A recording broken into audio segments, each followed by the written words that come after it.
postdoc for studies in literae humaniores and a DPhil in archaeology.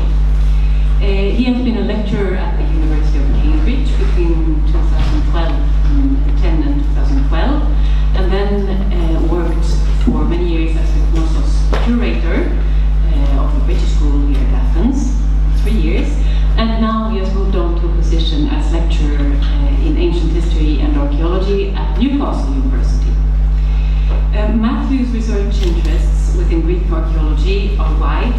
They span from comparative archaeology of social complexity to household archaeology to the archaeology of ritual and religion. And it is in that latter field that his main research focus lies. And here Matthew centers on the archaeology of religion from the Bronze Age down to the Classical period, with a special interest in Crete, and in the possibility of material culture to reveal religion as a nexus for many elements of society, and thus as a methodological approach to the reconstruction of ancient societies and their dynamics. He is also a fantastic co-organizer of symposia, and I'm very happy to have collaborated with him here in Athens at the Swedish Institute. Matthew will take us back in time today as he will talk on Nilsson in the Bronze Age, the place of prehistory in the history of Greek religion.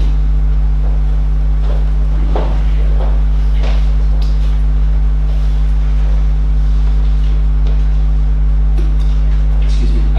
I'd like to begin by thanking Jenny and Gunnar for the invitation to speak here today. It really is a great pleasure and honour to be here, not least because Nilsson's work has played quite a big part in forming my own research interests. When I was still an undergraduate, Irene Lemos handed me a copy of Nilsson's Mycenaean Minoan Religion and suggested I write something about it, and sometimes it seems like I've been doing that ever since. While Nilsson has been an inspiration to me, I think I should also acknowledge from the outset that his status with regard to the study of Greek prehistory is rather different than his status with regard to the study of historical Greek religion.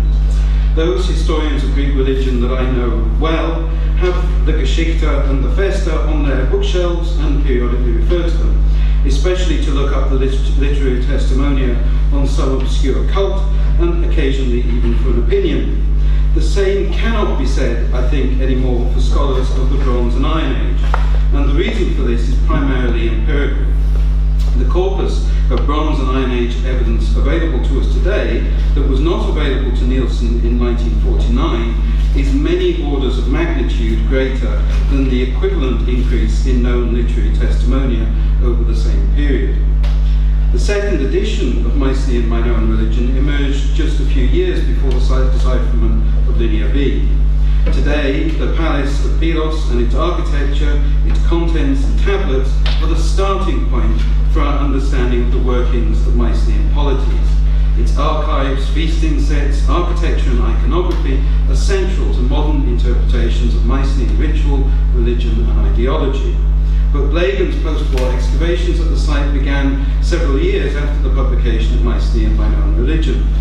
Today, an account of the religion of the Late Bronze Age could include a number of shrines and sanctuaries from the mainland and islands, none of which were known to Nilsson. The only examples of such places he knew of where the identification would still be unproblematically accepted today were on Crete. Similarly, today we can point to a number of cult sites, both on Crete and on the mainland, where continuous activity from the Bronze Age to the Classical period has been well established. Nilsson, too, could point to such sites, but the list in Nilsson and the list today only minimally overlap. He was unaware of some of today's strongest cases, like Katosimi or Mount Lycaon, though I'm quite sure he'd be delighted by the latter, while some of those that had an important place in his discussion, like Delphi or the Argive Heraion, would not be widely accepted by scholars today. Nilsson's prehistoric work, then, does not have the continued relevance lent to his historical work by it being an essential point of reference, but it remains important from a historiographical perspective for two reasons.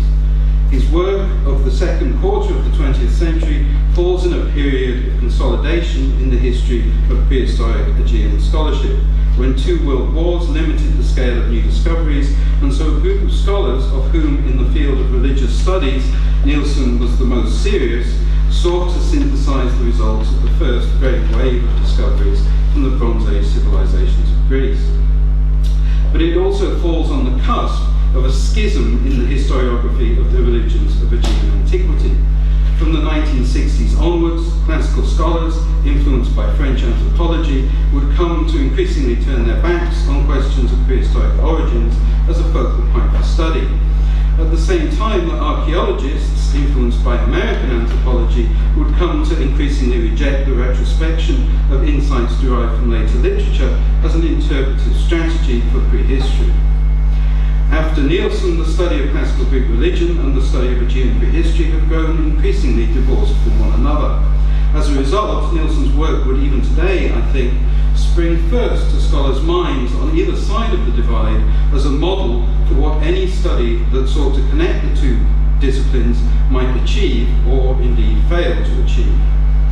In the course of this paper, I aim to illustrate Nilsson's historiographical importance, first by summarising what he had to say, second by comparing him to the scholarship of his time, and third by looking at how some of his key arguments have fared since their publication.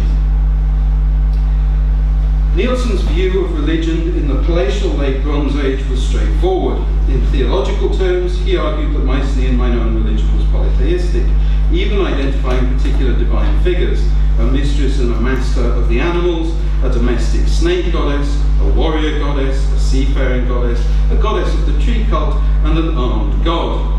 He was under the impression that within the pantheon, goddesses were much more prominent than gods, and he was convinced that these divinities could share characteristics. They could all, for instance, manifest as a bird. But he argued forcefully against what he himself identifies as the prevailing consensus, which was for a single great goddess, variously named, and a lesser male consort, a dual monotheism in Hogarth's terms. Alongside the gods, he identified a variety of theriomorphic demons who he regarded as nature spirits. In ritual terms, Nilsson's Minoan-Mycenaean religion would in some ways be relatively familiar to a classical Greek, featuring animal sacrifice, libations, and first food offerings. But his description of votive dedication suggests something more like akin to a potlatch than the familiar dedicative habits of the classical period, and he followed his contemporaries in identifying ecstasy and dance in the gestures of figures in sphagistic imagery. And you can see some examples of these gestures in the bottom two examples of this product. In spatial and social terms, he argued that there were no temples. Gods, where they were worshipped under roofs built by human hands, were worshipped in small rooms within a house or palace. Obviously, when within a palace, this essentially domestic cult became closely aligned with the power of the ruler and of the state. He clearly also believed that the more usual type of sanctuary was an open-air cult space. He knew of only a few actual examples, principally on Crete, sanctuaries on mountaintops like Yuktas, which is top centre in the slide, or in caves like Psycho, which is top right. But the iconography seemed indicative of a religion that was primarily conducted outdoors, and the prominence of what he took to be tree cult, and you can see an example of that on the bottom there, allowed him to talk confidently of at least one other type of open-air sanctuary, the sacred grove. Later scholars, thinking about Nilsson's place in the scholarship of his own time, taking the lead from Nilsson himself, focused on his argument for a polytheistic system. Here the picture is not quite so straightforward as a polytheistic Nilsson rebelling against a monotheistic mother goddess consensus. For one thing, as Nilsson himself pointed out with characteristic politeness, monotheists like Evans were not always entirely consistent. For another, between the publication of the two editions of the Mycenaean Minoan religion, other prominent scholars, most notably Picard, were won over to a polytheistic interpretation of the evidence. Meanwhile, Nilsson was not divorced from some of the theoretical background, as we've seen, relating to the prehistoric evolution of religions that informed the mother goddess school of thought. Nilsson used the stage of evolutionary development of the Minoan Mycenaeans as a supporting argument on multiple occasions.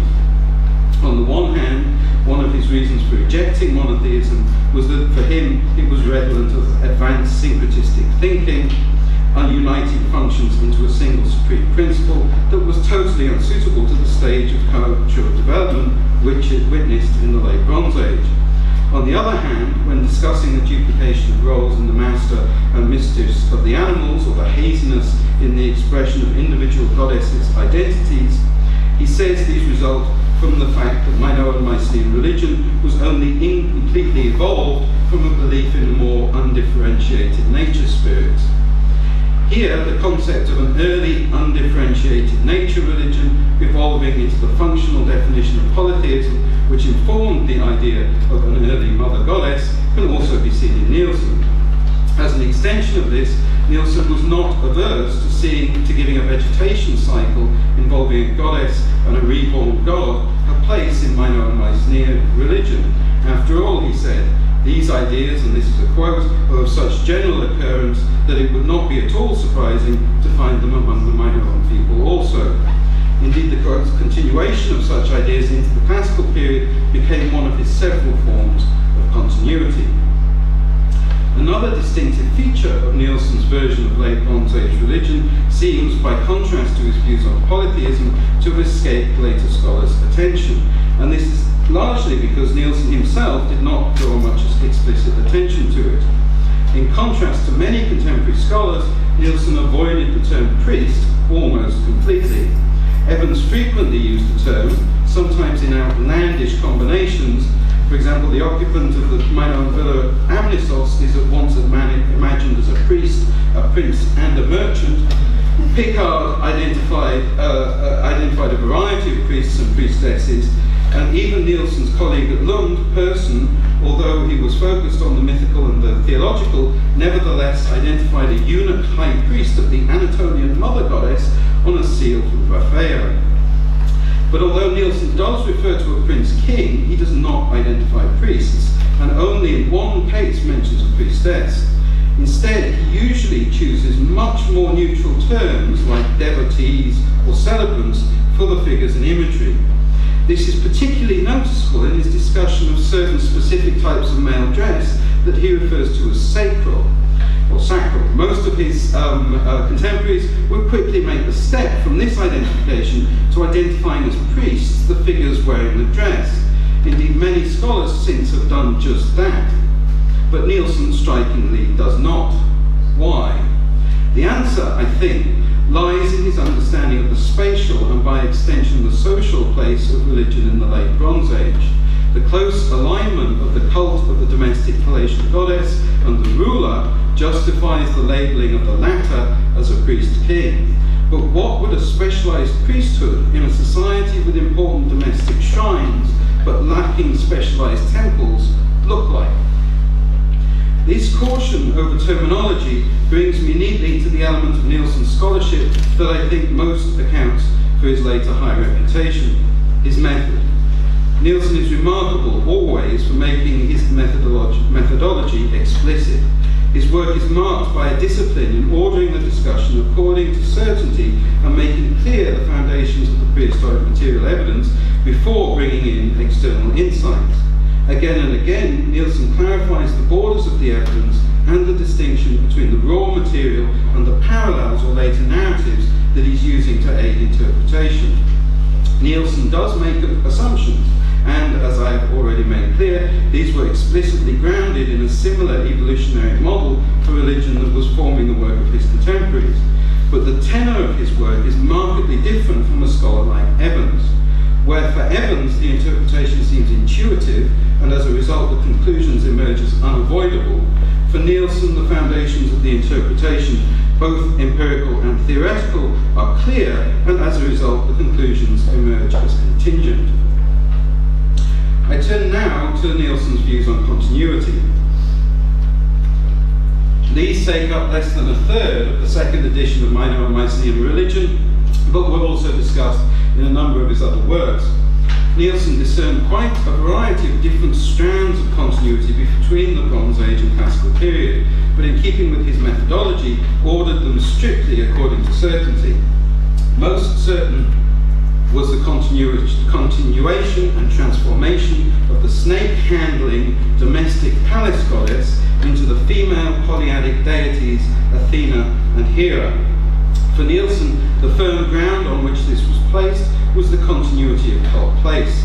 The temples to these divinities, sited immediately in the ruins of old palaces on the Athenian Acropolis at Mycenae, which is the bottom centre picture, Tiryns, which is the top centre picture, and supposedly the Argive Orion. But this firm ground was only the start. The connection could be proved by pointing to the affinities between the Bronze Age and classical divinities, such as Athena's snake or her role in sponsoring heroes. Next in certainty was the transformation of the Bronze Age mistress of the animals into a number of classical figures: Artemis, Alethea, Ariadne, and Helen. Here, proof was centred on the continuity of the motif, termed the Potnia Theron, between the Bronze Age and the Archaic period. But again, Nilsson supported this firm ground by drawing in parallels between the mythical identities of the classical personalities and the elements that he had drawn out as important in Minoan-Mycenaean religion in the earlier portion of the book. The divine personality he refers to as the popular Artemis, for example, was, and I quote, associated with the orgiastic cult and sacred bow, both common features of Minoan cult. Here, Nilsson makes a firm distinction. Up to this point, proof by external continuity, archaeological continuity of the site, iconographic continuity or etymology, had been confirmed by the internal affinity between the Minoan and Greek divinities. These two forms of continuity were therefore well-founded. Nilsson's language suggested he regarded them, at least his language in the Minoan-Mycenaean religion, suggested he regarded them as essentially proven. Another form of continuity could be identified, and here's the quote, where elements of strikingly un-Greek appearance are found in Greek religion, and where this is in districts that were thoroughly permeated by Minoan influence.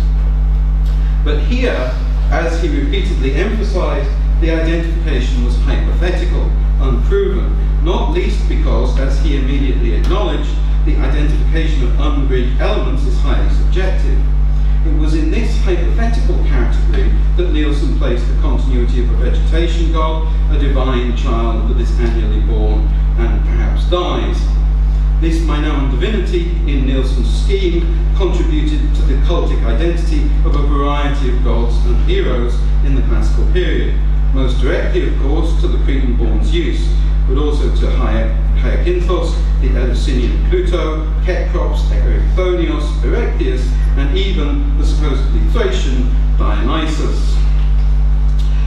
Noticeable here is what Nilsson does with an argued continuity that was central to other contemporary accounts of the relationship between Bronze Age and classical religion, such as those of Pearson and Picard. He accepts the case, but tames it somewhat, not making any mention of some of the more outlandish connections that Pearson had made to illustrate the continuity of the vegetation god, and clearly demarcating this as a more hypothetical form of continuity. Most importantly, he drew a sharp distinction between the certain continuity of the Potnia Theron and the much more uncertain continuity of the vegetation god, whereas Pearson had used the former as a principal support for the latter. One trend that has run through the historiographical reception of Nilsson's work is to cast his polytheistic interpretation as opposed to the idea of the mother goddess and the cyclical vegetation god that dominated other literature at the time. This is a theme that appears already in Wace's review of the first edition of Minoan-Mycenaean religion, where Wace talks in glowing terms about Nilsson's critique of what he terms the Fraserian school of interpretation in Minoan-Mycenaean religion. In an influential and much cited review of the historiography of Minoan religion published in 1990, this is identified as Nilsson's main contribution. However, the picture is a little more complicated. Nilsson seems to have been an admirer of Fraser, who wrote the preface to the English edition of A History of Greek Religion, apparently at Nilsson's invitation. His notion that a vegetation cult is so widespread as to be reasonably safely assumed for the Aegean Bronze Age is clearly derived from Fraser, while what was distinctive about Nilsson was his placing of this as a hypothetical element within a polytheistic system, other bits of which could be more securely established. One of the most commonly repeated modern critiques of Nilsson is to do with his supposed conflation of Minoan and Mycenaean religion. Here again, the lead was given by Nilsson himself, who, perhaps influenced by Picard's choice to structure his book around the division between Cretan and mainland religion, acknowledged that he gave too little attention to the issue in the first edition of the Minoan-Mycenaean religion, and expressed dissatisfaction with the degree to which he was able to distinguish between the two in the second. Nevertheless, the final two forms of continuity he suggested did highlight the distinctions he perceived between the two cultures. He argued that hero cult had developed out of Mycenaean burial practices and afterlife beliefs, and I've got on the slide the two most important cases for that, the grave circle A of Mycenae and the Menidi Tholos. But that hero cult was absent from Crete because these beliefs and practices were not shared by the Minoans. The concept of Elysium and the Isles of the Blessed, on the other hand, were echoes of the afterlife beliefs of the maritime Minoans, whose rulers were priest kings rather than the warlord champions ruling from Mycenaean citadels. Nilsson's efforts in discussing the relationship between late Bronze Age religion and classical religion were almost exclusively focused on listing the various forms of continuity that he believed he could detect and outlining the strengths and weaknesses of the evidence in each case. By contrast, the mechanisms of continuity, the factors contributing to the processes by which elements of the religious system changed or remained constant, received little attention. Most notably, Nilsson's views on the nature of Mycenaean collapse and the society that followed it are surprisingly hard to pin down. Nevertheless, one primary mechanism of continuity, as we've already heard, is clear in Nilsson's writings, and that is folk or popular religion. Greece, for Nilsson, was a land of peasants whose subsistence lifestyles remained essentially unchanged for millennia.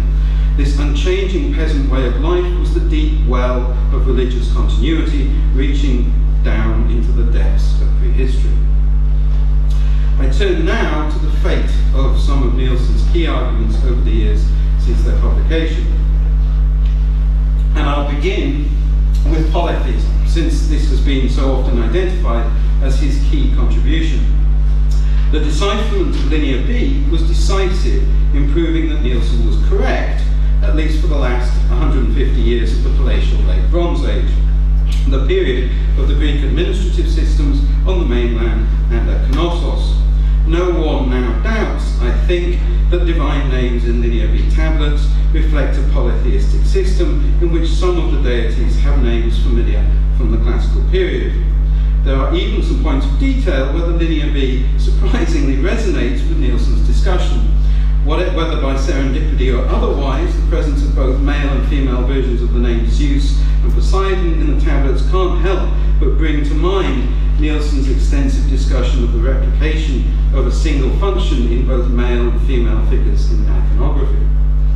Further back in time, the main periods of Minoan palatial civilization between the 19th and 15th centuries BC, the debate between a goddess-centered monotheism and a polytheism remains unresolved. In the 1960s and 70s, a number of scholars, including Brannigan and Warren, demonstrated that the packages and attributes that Nilsson had assigned to different goddesses in fact overlapped one another, thus collapsing the polytheistic scheme into a basic unity. Lebec and then Haig, on the other hand, argued that the unfamiliar names listed alongside the divine names familiar from classical antiquity in Linear B reflect hangovers from an earlier Minoan pantheon. Oliver Dickinson and Nana Marinatos both argued that distinct packages of attributes aligned to separate divinities in the imagery were not necessary to representational schema in ancient polytheism, the former citing Hittite parallels and the latter Egyptian, to demonstrate that Minoan imagery is compatible with polytheistic systems. Extensive studies have exposed the deeply flawed theoretical foundations of the mother goddess idea, the way it emerged from 19th century prejudices about primitive societies and arose from methodological approaches to comparative anthropology and folklore studies that have long been debunked. This very same interpretation has been applied and then deconstructed again and again in the historiography of a wide range of prehistoric cultures ranging from Northern Europe through the Indus Valley to Mesoamerica. One impact of the 1960s revolution in new archaeology is that a silent majority of scholars probably now believe that an archaeologist really has no business being so specific as to identify gods in prehistoric imagery. Nevertheless, it is possible to find in the scholarly literature of the 21st century unproblematized identifications of figures in Minoan iconography that reflect both polytheist and goddess monotheist schools of interpretation. The most recent contribution, which suggests the Minoans may not have had divinities at all, and instead should be interpreted as animists focused on the forces of nature, might be welcomed by the skeptical majority for underlining that the possible interpretations of the evidence are much broader than the theistic debate envisioned, but at the same time neatly demonstrate that the evolutionary theories of religion ascending from an undifferentiated concern with nature to more advanced forms, which ultimately informs the interpretations of Evans, Nilsson and all of their contemporaries, are still very much alive and well today. In one respect at least, I think, thanks to our increased knowledge, we can put an aspect of this debate on a firm empirical footing. This is the idea, which was held by Nilsson and all his contemporaries, together with the vast majority of scholars since, that Minoan imagery is dominated by female figures and that there are therefore far more candidates for goddesses than there are for gods. In fact, the relative representation of male and female figures in Minoan iconography is highly medium specific. Outside of the palace of Knossos, where chronological issues too complex to get into here cloud the picture, all wall paintings on Crete from the period of the flowerate of Minoan civilization, all large-scale wall paintings on Crete from the period of the flowerate of Minoan civilization, the so-called Neopalatial period, that depict anthropomorphic figures, do depict women. But the relief stone vases from the same period, which are also some of the finest pieces of Minoan craftsmanship and naturalistic imagery, exclusively depict men. Three-dimensional ivory figurines are exclusively male, three-dimensional faience figurines are exclusively female. In 4 out of the 5 cases of well-reported extra-urban sanctuaries, with large numbers of terracotta anthropomorphic figurines, the vast majority are male.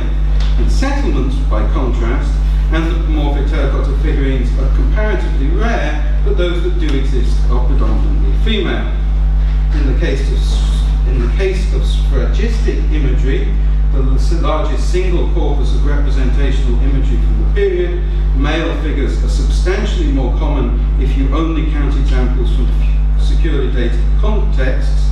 And the pie chart on the left is all seals, all sphagistic images from securely dated contexts that depict people, and you can see 54% depict only men, 37% only women, and 9% the two sexes together. But that picture equalizes somewhat if you include in the count all examples that have been stylistically attributed to Crete in the Neopalatial period, and that's what the pie chart on the right shows, but you can still see that 50% of those images only depict men, whereas the ones that only depict women are 42%. In short, there is no predominance of women in Minoan imagery. Indeed, even if we narrow our focus to those anthropomorphic figures exhibiting some supernatural attribute, like the ability to fly, or tower over a settlement, or be calmly accompanied by fantastic or exotic beasts like lions or griffins, we find that male and female figures are more or less evenly represented.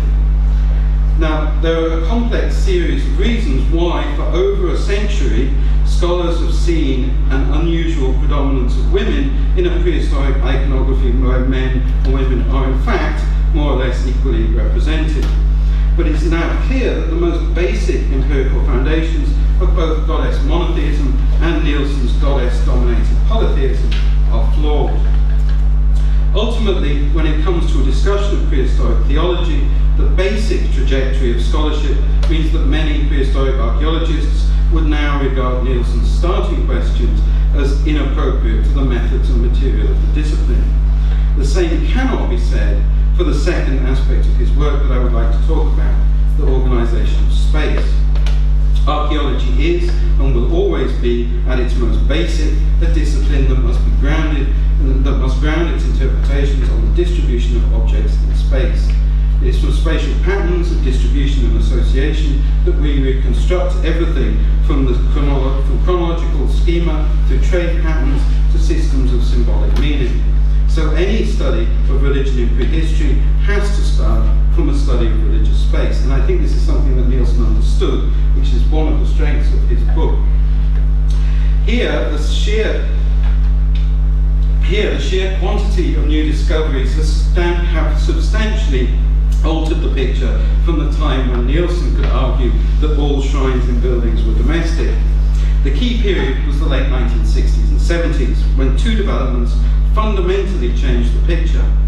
First, Alexiou and Gazelle showed that the Cretan shrines that were at the core of Nilsson's category of domestic shrines, characterized by cylindrical anthropomorphic figures, various forms of cylindrical stand, shallow bowls, and low, circular or square tables, and you can see one of these shrine assemblies on the top left, were not, as had once been thought, typical across a long stretch of the Cretan Bronze Age, but instead were from a comparatively confined period at the very end, the 13th and 12th centuries.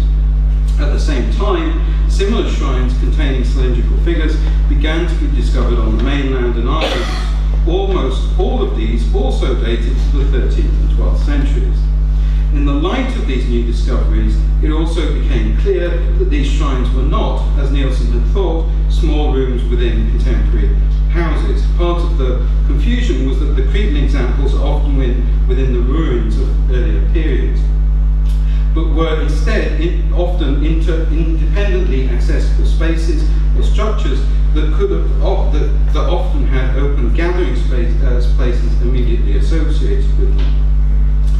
The immediate impact of these discoveries can be seen in Colin Renfrew's seminal The Archaeology of Cult, which published one of these shrines and sought to synthesize the information on religious space from the rest of the Aegean Bronze Age. His discussion of religious space through time identified a major shift between the period of the Neopalatial Floraric of Minoan civilization and the period of the 13th to 12th century shrines, which coincides with the end of Palatial Mycenaean civilization.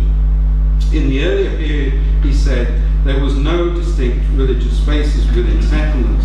Instead, religious rituals were embedded in everyday space, and the distinct religious spaces were rural, peak and cave sanctuaries. By the later period, distinct sacred buildings, we could hesitantly call them temples, had emerged more or less contemporaneously within settlements across a wide area stretching from Crete through the Cyclades to the mainland. A book published at about the same time by Geraldine Gazelle complicated the picture by attempting to trace the origin of the 13th to 12th century shrines in the material record of earlier periods. Initial responses were unconvinced. Robin Howard, for example, pointed out that Gazelle had pulled together a very disparate assortment of phenomena, none of which were clearly precursors.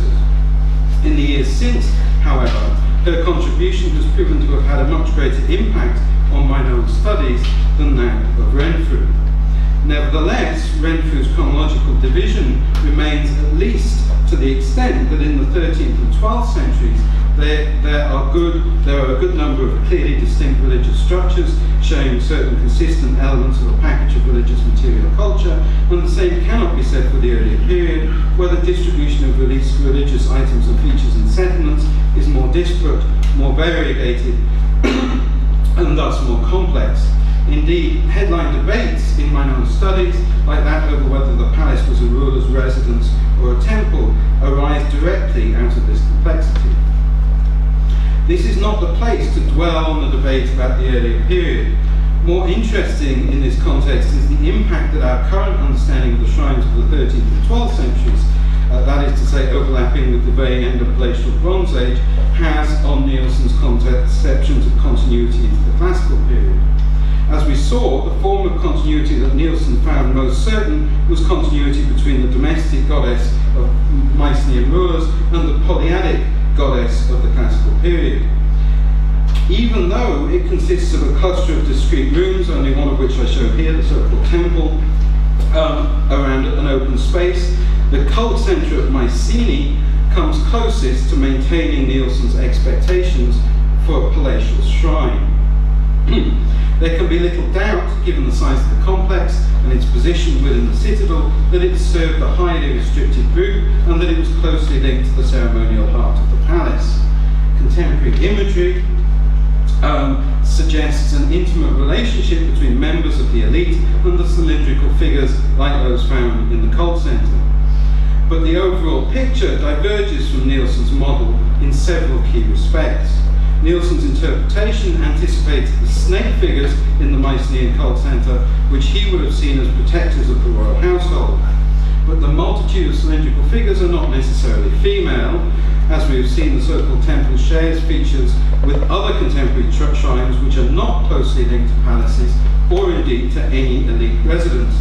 Those of Gornio and Philakopi, for example, are on the edges of their respective contemporary settlements, and with no indication of restricted access or a special connection to the elite, could probably be thought of as serving the whole community. Most problematic of all, for Nilsson's continuity, firmly grounded on the continuation of sacred space, everywhere this type of shrine is extinct by the end of the 12th century. Only on Crete might the type of descendants, but even here, as Mika Brent's study has shown, any strand of continuity is punctuated and complex. Nevertheless, the concept that there is some link between religion as practiced in the Mycenaean palaces and later Greek religious spaces has not entirely died. It is just that the focus of attention has moved from the small shrines that were sometimes within palaces to the great hall that was the palace's focus. Pivotal here was the work of Mazarakis Aenion, who pointed out the religious role of the Mycenaean Wanaks in his Megaron, argued for the religious primacy of Dark Age chieftains dwelling in their halls, and suggested a connection between the latter and the temples that were built for polyadic deities in the 8th century. One could build on this in various ways to resuscitate Nilsson's suggestion. One could point out, for instance, that the preserved iconography of the Megaron at Pylos, where the throne is flanked by lions and griffins, reinforces the impression from the throne room at Knossos, dated a century and a half earlier, that there is an enduring iconographic connection between the royal throne flanked by antithetical griffins or lions and the female figure in sphagistic imagery who is similarly flanked.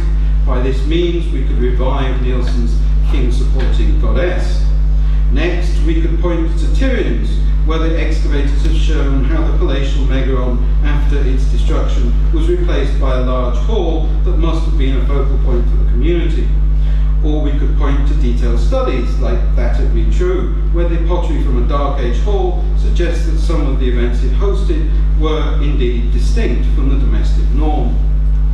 The problem is that once we raise our eyes from chasing all the connections that could still support some version of Nilsson's argument to the wider context revealed to us by our rapidly advancing understanding of the years following the collapse of the Mycenaean palaces, these individual elements quickly disperse into a bigger picture and the thread of continuity dissolves.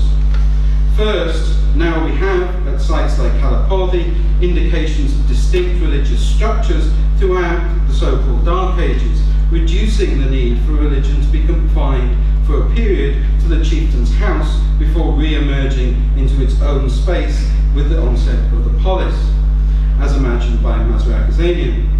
Second, as the period following the decline of the palaces increasingly emerges as a more self-confident and dynamic one than previous generations of scholars could have imagined, we can now observe how it deliberately rejected or reinterpreted palatial ideology. At Turin's, for instance, it is noticeable that the new hall moves the palatial hearth once the focal point outdoors, where it could have illuminated a much larger group of people, and it fails to reproduce the powerful and otherworldly imagery of old palatial wall paintings. This latter, it needs to be emphasized, is not due to technical deficiencies. Wall paintings are really not that difficult to produce, and the communities of the era were making some decorated pots, which are a much greater technical feat, that were far superior to their palatial predecessors and may have been beginning to experiment with newly imported metal technologies. Apixis from Levhandi, meanwhile, reinterprets the old image of antithetical griffins, once depicted with an imposing stiff regality, now with a gentle familiarity. Most problematic of all, the more we understand the continuity of some other aspects of life through the so-called Dark Ages, the more the discontinuity of religious space within settlements emerges as a problem. Taking as an example Knossos, the results of the Knossos Urban Landscape Project, combined with the studies of scholars like Eleni Hadzaki, have demonstrated how the settlement there remained a stable one throughout the period of the collapse of Mycenaean civilization, through the Dark Ages and down to at least the 7th century. Indeed, it has now been shown that even in the Dark Ages, it was probably a large nucleated settlement and not the ephemeral scatter of hamlets once imagined. Over the same period, we can observe a more or less continuous burial record where long-term traditions are maintained alongside sudden innovations and gradual adaptations. By contrast, the evidence for religious space is startlingly discontinuous. The Shrine of the Double Axes is abandoned at the end of the 13th century. The Caravanserai Spring Chamber cult is combined to the 12th and 11th centuries. The classical sanctuary over the southwest wing of the palace is unlikely to predate the 9th century, while other known classical sanctuaries cannot be shown to predate the Archaic period. Here I would say that the pressing interpretive need today facing scholars is precisely the opposite of that which faced Nilsson. Whereas he saw dim strands of continuity within a largely dark and disjointed broader picture, the challenge today at a site like Knossos is to account for religious discontinuity in an increasingly illuminated and articulated bigger picture of continuity. This brings me to the final aspect of Nilsson's work that I would like to talk about, his precise conception of continuity. I said at the beginning of this talk that the time since Nilsson had been marked by both classicists and archaeologists turning away from questions of continuity. As a broad brush statement of the general direction of travel, this statement is fair, but as always, in detail, things are more complicated. Nilsson continued to provide inspiration to a variety of prominent scholars of Greek religion, even after the general tenor of the disciplines changed. And I give examples of very different kinds of scholars to illustrate this point. The treatment of prehistoric religion in Walter Burkitt's Greek Religion owes a great deal to Nilsson's account. Burkitt explicitly talks about Nilsson as the most important scholar for Greek religion to have preceded him. His approach to the evidence is similar to that of Nilsson, progressing from prehistory forwards and from the classical period backwards, and grounding the strongest arguments where the two progressions meet, but at the same time being happy to assemble rather isolated and disconnected pieces of evidence into a general trajectory of continuity.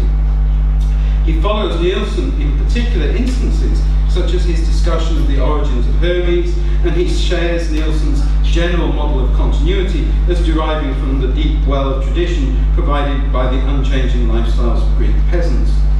In one respect, however, Burkitt's account is radically different from that of Nilsson, and that is in his treatment of foreign influence on the development of Greek religion. Nilsson had accepted some degree of this, but in almost all cases quickly sidesteps the issue, more often than not, when there are common features between Eastern religions and those of the Aegean, he attributes it to the Anatolian origins of the Minoans.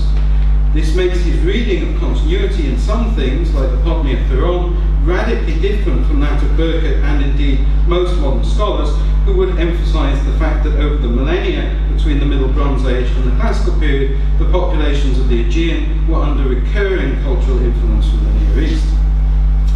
Christiane Savino-Inwood provides a very different example of a scholar whose work is influenced by Nilsson. Progressing over her career from an initial study of Minoan material to an extended interest in classical religion, it is no surprise that she repeatedly returned to the question of continuity. The influence of Nilsson is evident even in her latest works. For example, when in Hylas she unpicks the hypothetical diverse prehistoric strands that may have contributed to the classical identity of Dionysus, it is no coincidence that, like Nilsson, one of these strands is a youthful Minoan god. Where Savino-Inwood's departed from Nilsson was in her archaeologists or anthropologists' understanding that Nilsson and Burkert's unchanging well-of-peasant tradition is a myth. She unfortunately never gave a complete account of her vision of change from the Bronze Age to the Classical period, but she did give frequent glimpses of it, and from these it is clear her model involved religion being inextricably intertwined with a society that, rather than being a well of unchanging peasant tradition, was undergoing profound top-to-bottom changes. It is in these two aspects that a modern version of Nilsson's attempt to write a unified account of religion from prehistory to the Classical period would have to depart from his paradigm. We can now see numerous moments when the conceptual world of the people living in the Aegean was impacted by contact with the Near East. From the Minoan adoption of symbols like the griffin or the so-called tawaret from the East, through the Mycenaean interaction with the global elite iconographies of its neighbours, or the Dark Age adoption by Aegean communities of Cypriot objects, technologies and monsters, to the revolutionary revisualization of the divine world that accompanied the Orientalizing period. At the same time, it is now clear that over the period between the Late Bronze Age and the Classical period, the Aegean hosted a wide variety of societies that varied in every aspect, from patterns of subsistence economy to social structure to worldview. It is now well understood that changes in one area of society profoundly change all the others. Worldview and patterns of agricultural production will necessarily have warped as social structures change. But unlike Nilsson, we can now get numerous glimpses of these profoundly changing societies. From the interacting villages of the Cretan uplands, with their bench shrines and cave sanctuaries, gradually crystallizing into the town-sized communities that later authors would call polis, through the maritime settlements of the Euboean Gulf and their interactions with the long-lived sanctuary of Caloporthi, to the inhabitants of the Western Peloponnese with their ash altar sanctuaries at Lycaon and Olympia.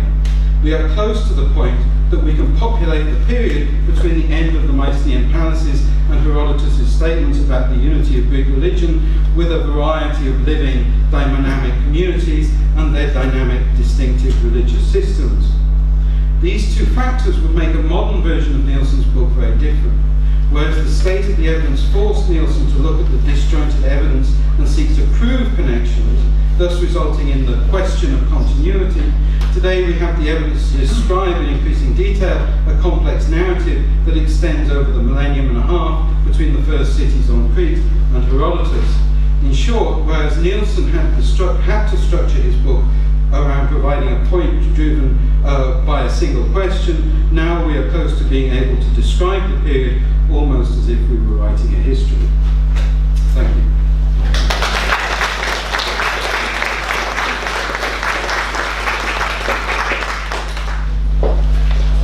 Thank you so much, Matthew. You didn't know how this idea started, our discussion about continuity or construction, whether it exists or not. But I mean, from the first idea of the celebration to your talk, actually focusing on questions of continuity, this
biggest impact is by putting polytheism firmly at some point in the Bronze Age. The Dionysus case is an interesting one because, of course, it sort of confirms where Nilsson was heading anyway, which was that there's some element of Dionysus which is Bronze Age. More than that, though, I'm not sure about, because you see frequent mentions of connections between Linear B and later Greek cult, like, for example, in the way the listing of objects that are related to sacrifice and can be made to line up with objects in a ritual, or the names of certain festivals like the Theophoria and these things.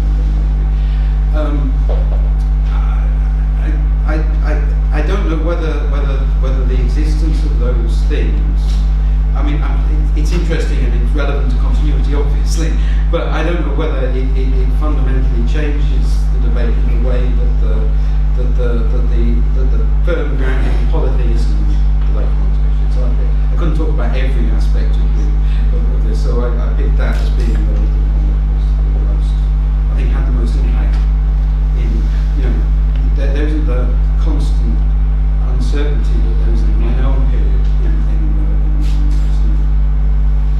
That's it. I just want to thank you for a beautiful review. When I was still documenting about George Miller was one of these professors at the US seminar, we know about the original, but I realized now it was 2 years. Yes, it was. So I thank you for bringing this up today.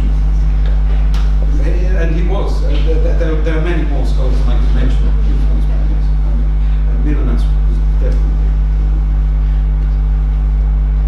I have a question that goes back to something I was worrying about during my preparation, and that is that Nilsson seems to see the beginning of the corruption of religion with the introduction of Zeus in the paternalistic system by the Indo-Europeans, and so the things he likes in religion are the mysticism, the ecstasy, the collective group kind of thing, the semi-irrational and all that.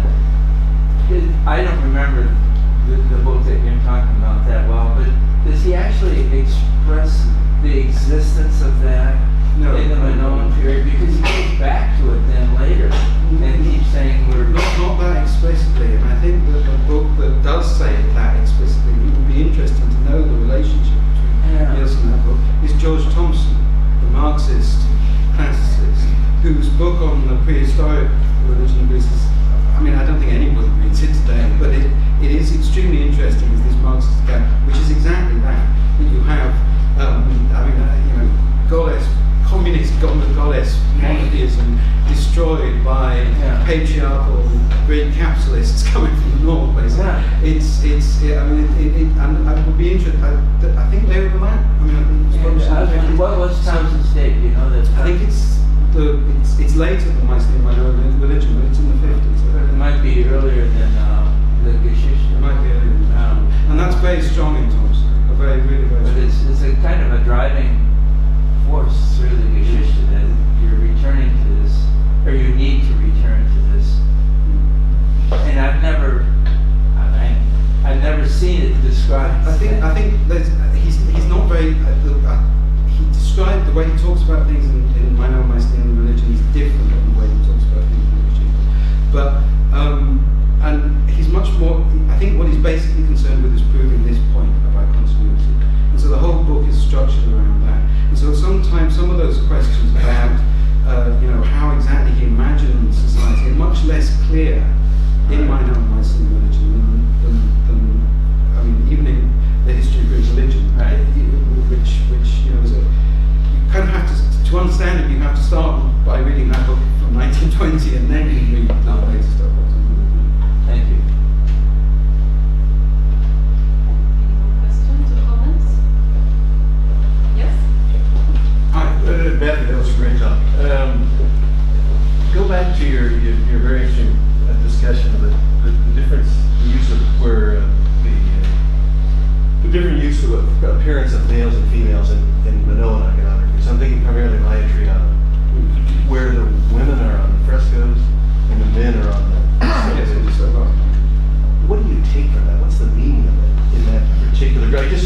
that example because maybe you can talk about a site rather than the whole culture. Well, Where do you go? That's half classicists who hate speculation. I'm not sure I want to answer that question.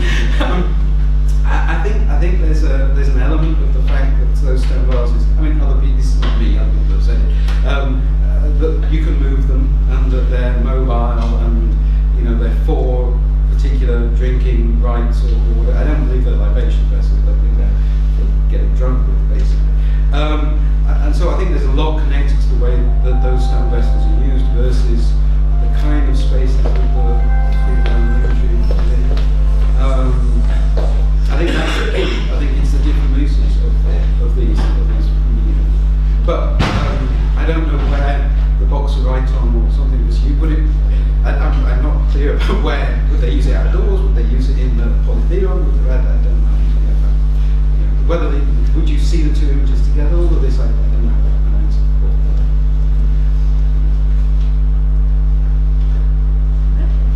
Thank you, this is fabulous.